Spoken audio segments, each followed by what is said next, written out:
I entered MIT Inspire. It's a research competition in the humanities. This was the first year I heard about it, and I like the humanities. So. I wrote a paper about, it has a really long title, but it was basically the role of feminism in the evolution of the female protagonist in American romance literature. That was the title of my project. I was concerned about that. It actually did. It was a very long title. I was reading a lot of American romance literature after I took Hamlet last year, so I really liked American literature, and then over the summer I decided to read a bunch of American classics, and I was like, oh, I need to educate myself in literature. And then I started seeing like patterns, so then I started doing a little bit of research in feminism, and I love feminism and I strongly identify with that. So I was like, hey, I can combine the two because there are these visible patterns that I can see.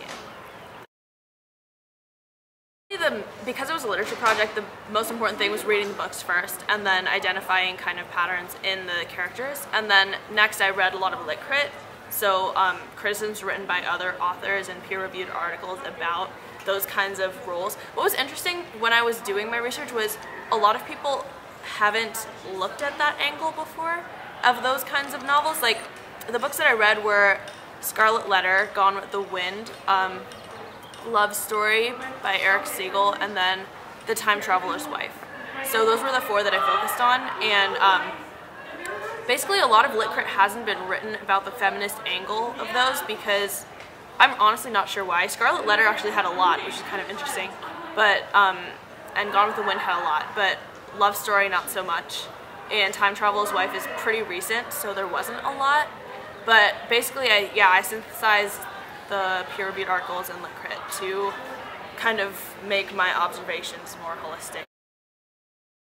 So the interesting thing about feminism is that throughout the course of history it's kind of changed. So there was a very initial wave when women started becoming more aware of their rights and their value in society, and that kind of started in the late 1800s, so right after the Civil War-ish is when the first wave of feminism came.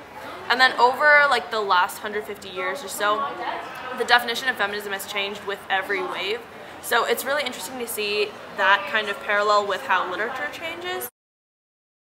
Modern definition for me is promoting equality, gender equality, not so much rising women above men, but gender equality, because women have been oppressed for a significant amount of time.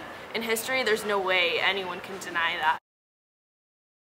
The interesting thing for me was honestly seeing that correlation between literature and feminism. That was something I'd never really thought of before, and I honestly didn't involve myself much into feminism until junior year. So then being able to see that in the literature that I was both reading inside class and outside of class, it was really interesting to see a sociology kind of issue come up in a literature thing, and those two fields together was really interesting.